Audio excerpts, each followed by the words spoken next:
No tenemos por qué esforzarnos porque los demás nos vean como nosotros nos vemos. No significa que no puedas cambiar y no significa que no puedas empezar a quererte. Normalmente estar disculpándote por cosas que a veces incluso no son ni tu culpa. Cuando te comparas con otra persona, haces que esa otra sean más importantes en tu vida que tú. El amor no tiene nada que ver con estar preocupado o con sentirte culpable. Una de las cosas que hago normalmente en este canal es recomendaros libros, pero también hay muchas veces en las que sois vosotros y vosotras quienes me recomendáis lecturas. Y en este caso fue una suscriptora la que me dejó este libro en un comentario hace unos meses y me llamó la atención, pero al investigarlo descubrí que este libro se publicó en 1976 y la cuestión es que es un libro de psicología, de autoayuda, de autodesarrollo, y me pregunté si es posible que un libro que esté escrito hace 50 años puede ser relevante a día de hoy, aunque en su época fuese súper conocido. Este libro de hecho vendió 35 millones de copias, o sea, es una barbaridad, es prácticamente toda la población de España. Y estuvo 64 semanas en la lista de los más vendidos del New York Times, que es muy difícil estar una semana, así que imaginaros 64. Pero claro, es que son muchos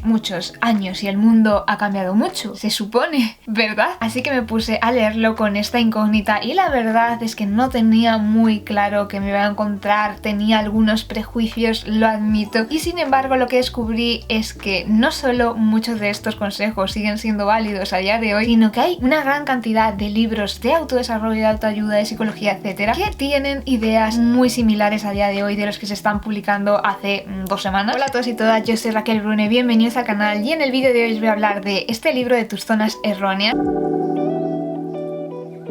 Como os decía, me di cuenta al leer este libro de que llevamos un poco, en cierto modo, cometiendo los mismos errores desde hace 50 años, lo cual puede ser, por un lado, descorazonador, porque significa que el ser humano no aprende, no estamos avanzando demasiado, pero por otro lado también significa que durante todos estos años estas ideas han ayudado a muchísimas personas y se siguen transmitiendo porque, de nuevo, ayudan. Me apetecía hablar de algunas cosas de este libro que realmente me parece que te pueden ayudar a ti, a cualquier persona. Eso no significa que ningún libro de este estilo tenga la verdad absoluta, pero siempre me parece que las ideas que hay en ellos nos pueden ayudar a encontrar, aunque sean nuestras propias respuestas, incluso con aquello en lo que no estamos de acuerdo. Pero cuando estaba trabajando en este vídeo me he dado cuenta que lo voy a tener que dividir en 2 partes porque hay mucha chicha, y es que este libro se basa en la idea de que hay una serie de errores que cometemos en cuanto a nuestro pensamiento, nuestra forma de ver el mundo, que sin darnos cuenta nos pueden estar llevando por un camino que en lugar de darnos felicidad nos aporta todo lo contrario. Así que en este primer vídeo voy a explorar 5 de esas ideas y en el siguiente vídeo las 5 que quedan. Primero, antes de llegar a estas ideas erróneas, es importante entender un poco de dónde parte este libro, digamos, cuáles son sus ideas principales. La gran idea de la que parte este libro es de que la solución a nuestros problemas y la causa muchas veces no está en el exterior, sino que está dentro de nosotros. Y esto tiene un lado positivo, que es que te empodera al leer el libro, el decir, oye, que está en tu mano mejorar tu situación y mejorar cómo te sientes y ser feliz. Y por otro, también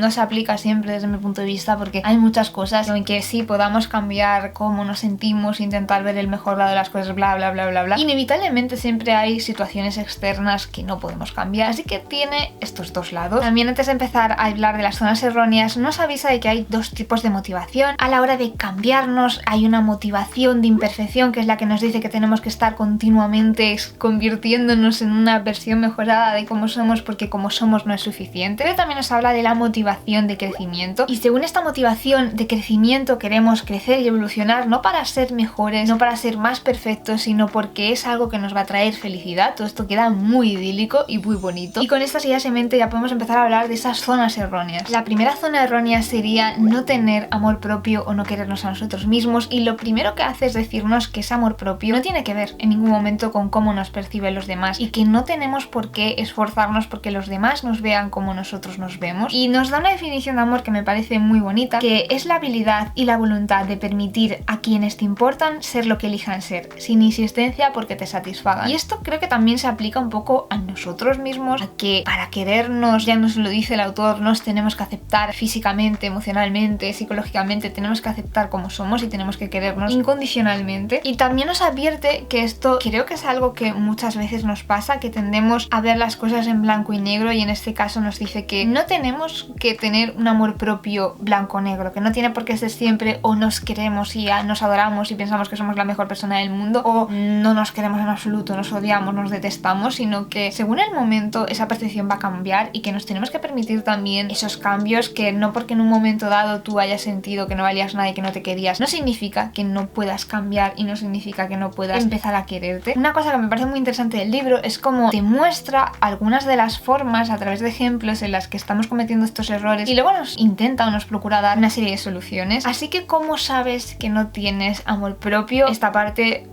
de verdad muy necesaria, porque son cosas que hacemos sin darnos cuenta, como por ejemplo cuando rechazas un cumplido, cuando alguien te dice cualquier cosa buena sobre ti y tú le quitas importancia, o das alguna clase de excusa por algo que has hecho bien, te felicitan y dices no, bueno, ha sido suerte, ha sido porque tal, ha sido porque cual, en vez de decir oye, pues he hecho esto bien, gracias. Otra cosa que hacemos a veces sin darnos cuenta cuando no nos queremos o cuando no tenemos ese amor propio trabajado es que gastar, por ejemplo, dinero o invertir tiempo en nosotros mismos es algo que nos genera culpa y que por eso muchas veces no lo hacemos. Y otra que me ha llamado mucho la atención, porque también es algo que cuando te sientes inseguro, aunque tengas amor propio, pero en un momento dado te sientes inseguro, tiendes mucho a hacer, es la de estar pidiendo confirmación constante de que lo que dices o lo que haces es válido. Utilizar alguna frase comodín como verdad o creo yo. Con el tema de las redes sociales, si esto era válido hace 50 años, ahora creo que muchísimo más, es el tema de la comparación. Cómo estamos continuamente comparándonos con las demás personas en redes sociales, nuestras vidas, nuestro aspecto, incluso a veces con los filtros, por ejemplo, de belleza. Nos comparamos con nosotros mismos todo el rato, pero con una versión de nosotros mismos que no existe, y es todo muy estresante. Y hay algo que dice sobre la comparación que yo necesitaba oír y que me ha parecido maravilloso y que me voy a apuntar, y es que cuando te comparas con otra persona haces que esa otra o otras personas sean más importantes en tu vida que tú, y eso no tiene ningún sentido, porque al final tu vida la vives tú y tienes que ser tú esa persona más importante que está en tu centro, y las otras personas se tendrán a sí mismas en su propio centro. Pero digamos que si no dejas de compararte con los demás, estás asumiendo que la otra persona es mejor que tú, es más importante que tú, es más valiosa que tú. ¿Cómo te vas a querer si todo el mundo te parece más valioso y más importante que tú en tu propia vida? Otro error del que nos habla es de necesitar la aprobación de los demás, y aquí enfatiza mucho la diferencia entre querer o que te guste que los demás te den aprobación, porque al final somos humanos, somos animales sociales, etcétera, etcétera. Y en este caso, si tú quieres o te gusta recibir aprobación, cuando alguien te la da, pues simplemente tienes una experiencia positiva y dices ¡ay, qué bien! Que alguien me ha dado aprobación y me ha dicho que yo soy maravillosa o que lo que hago es maravilloso. Sin embargo, también nos habla del peligro de necesitar esa aprobación, porque te puede llevar a posiciones muy vulnerables, a traicionarte a ti mismo, pero también a dejarte a expensas de personas que no quieran lo mejor para ti, de personas que se den cuenta de que tú estarías dispuesto a hacer un montón de cosas que no deberías hacer por miedo a que te retiren esa aprobación, a que te digan que no eres válido, a que tú llegues a sentir que no eres válido porque esa persona no te valida. Y nos advierte que eso es muy peligroso. Si no tienes claro si necesitas esta aprobación o si la quieres, nos da una serie de puntos en los que se suele distinguir que sí que necesitas esa aprobación. Y es, por ejemplo, cuando cambias de opinión solo porque la has dicho y alguien no está de acuerdo, de repente reculas y la matizas y no, bueno, pero es que en lugar de decir, bueno, yo es que lo siento que no te guste mi opinión, pero es lo que yo pienso. Otra señal de que necesitas la aprobación de todo el mundo es que dices que sí a cosas a las que quieres decir que no. También que nunca jamás lleves la contraria y que hagas cualquier cosa con tal de evitar la confrontación, que te callas cosas que te gustaría decir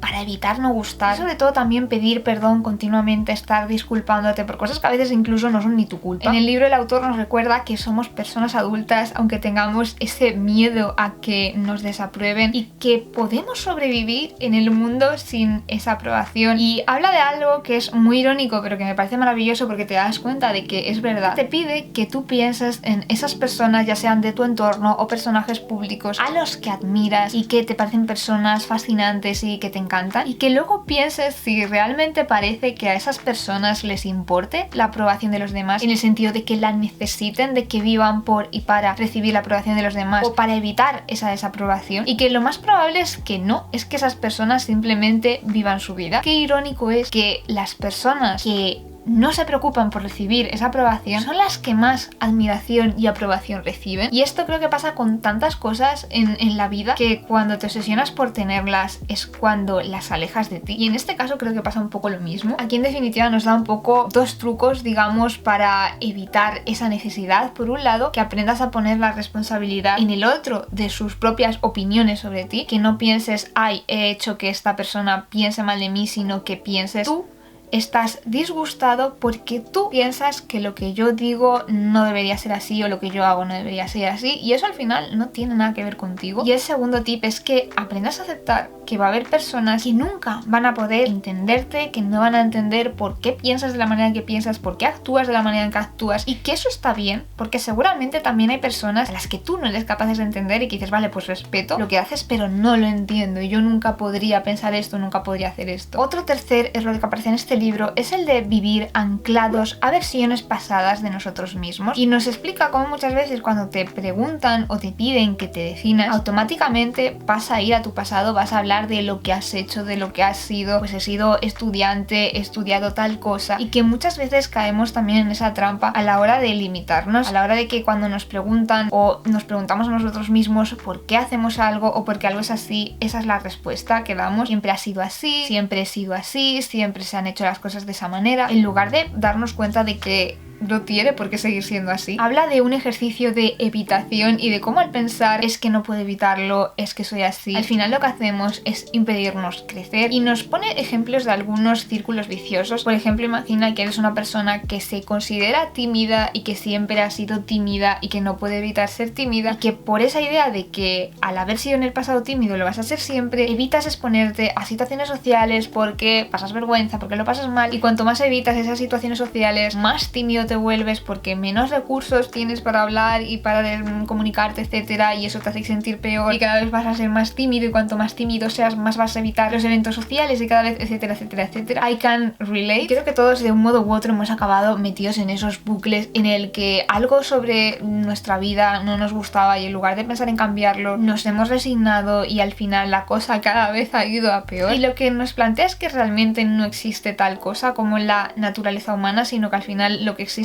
son una serie de decisiones que tomamos, y esto también es una de esas cosas que cuando las lees te animan a intentar hacer las cosas de otra forma. En este caso te propone que pruebes con un juego, quizás para no tomárnoslo pues tan en serio a nosotros mismos o a la vida, sino simplemente por probar a ver cómo nos sentimos, y que por ejemplo si en este caso lo que te pasa es que sientes que eres una persona muy negativa y que enseguida ves el lado negativo de todo y que enseguida te quejas, puedes hacer un experimento en el que durante un día vas a ser una persona que solo dice cosas positivas y que solo ve el lado positivo de las cosas. No se trata de caer en la positividad tóxica, simplemente un ejemplo de cómo puede ser que te des cuenta de que esa idea que tú tienes de que eres una persona súper negativa que solo ve lo negativo no tiene por qué ser así, sino que durante un día has estado probando a ver el lado positivo, que las cosas no son tan definitivas y por haber sido de una manera no tienes por qué atarte durante el resto de tu vida a eso. Otro error es el de sentir culpa por el pasado y preocupación por el futuro, y nos dice que esto también son formas en las que evitamos vivir en el presente. Y bueno,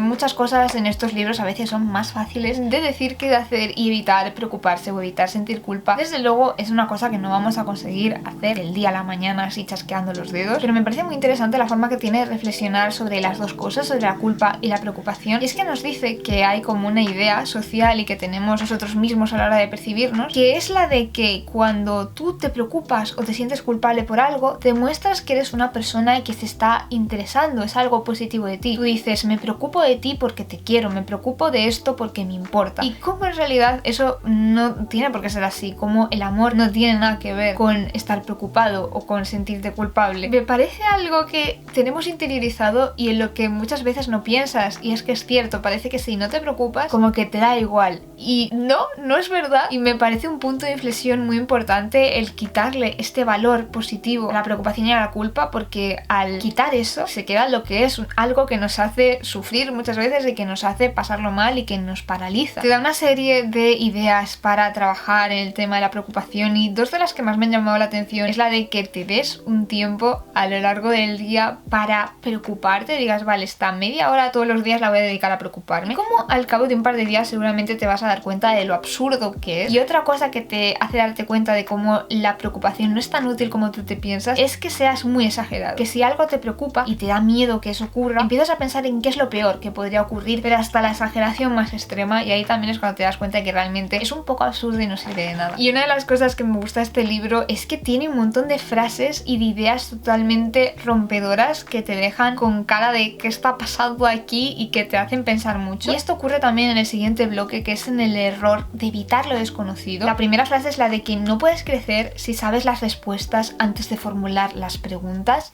Pensad en ello, vamos a reflexionar, pausa para pensar. Y la siguiente, que quizás es la que más me ha impactado y me ha hecho decir,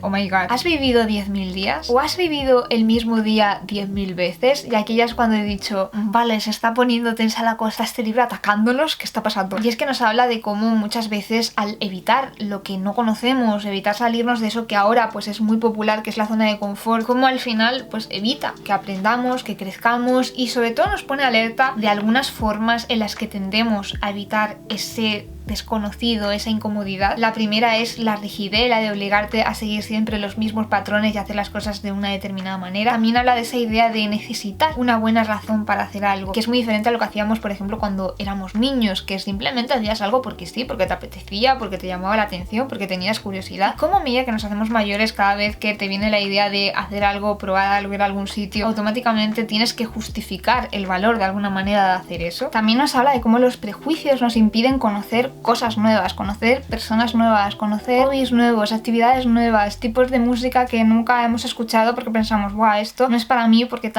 y todas esas ideas preconcebidas. Al final los prejuicios muchas veces lo que hacen es protegernos y mantenernos en nuestra burbujita. Y también habla de tener siempre un plan como otra forma de evitar exponernos a nuevas situaciones o de correr cierto tipo de riesgos. Y nos dice que sí, que está bien tener un plan y que necesitamos tener un plan, no se trata de ir a la deriva por la vida, pero que esa necesidad imperiosa de tener absolutamente todo planificado y no salirnos nunca del plan aunque surja otra oportunidad por el camino, se nota que estamos a lo mejor cayendo en ese error. Para empezar a ponerle solución, te propone que empieces, por ejemplo, probando pequeñas cosas o asumiendo pequeños riesgos que son asumibles, y sobre todo que si hay algo que desde hace algún tiempo quieres probar y te da miedo y no te atreves, pruebes a hacerlo. Y el sexto y último error del que os voy a hablar en este vídeo, sí sé que dije 5, pero aparentemente no sé enumerar una lista y he puesto el 4 dos veces. ¡Bravo! En este caso, el sexto error sería el de tener miedo a romper las convenciones, y nos explica cómo muchas veces hay ciertas normas que hay en la sociedad, o incluso que nos hemos puesto nosotros mismos porque en otro momento de nuestras vidas no serán válidas, que en su momento tenían sentido, pero que ahora realmente ya no sirven y que están obsoletas, y cómo a veces interiorizamos esa idea de lo que deberíamos hacer. Nos advierte que esos deberías que nos imponemos, que nos vienen desde fuera sobre todo, muchas veces pueden interponerse en el camino de lo que realmente nos hace feliz. Nos recuerda que ese poder debe estar en nosotros, ya que es cuando hace una especie de gráfica comparativa con dos extremos que nos habla de qué es lo que puede ocurrir cuando buscamos siempre la solución y el problema afuera. Y es que por un lado tiendas a culpar siempre a los demás de todo lo que te sucede y a buscar esas causas en el exterior, pero también existe lo contrario, y es ese punto en el que estás buscando un héroe y en el que crees que va a venir alguien a salvarte y a buscarte la solución. Y también está relacionada, ¿no?, esta idea de que tú pienses que si sigues una serie de normas que te han dado desde fuera todo va a ir bien, pero al final no tiene por qué y no tiene mucho sentido, porque tu vida es tuya y se aplican una serie de circunstancias muy concretas que no van a ser universales, y por lo tanto seguir esas normas no siempre es lo mejor para ti. Y hasta aquí el vídeo de hoy, espero que os haya sido muy útil. Este libro que me habéis recomendado es uno de los libros que yo creo que más me han ayudado en muchos aspectos este año, porque creo que si sentís que estáis estancados, que os sentís que hay algo que no os acaba de encajar en vuestra vida pero no tenéis muy claro el qué, y sentís que no estáis avanzando, no os sentís del todo realizados, es muy posible que sin daros cuenta estéis cometiendo alguno de estos errores o varios de ellos. Y a mí me hizo darme cuenta de muchas cosas y me enfrentó un poco a un espejo de cosas que yo no estaba haciendo bien y que gracias a eso puedo hacer mejor para mi bien. Espero que también os ayude un montón, espero traeros la segunda parte pronto. Como siempre, muchas gracias por ver el vídeo.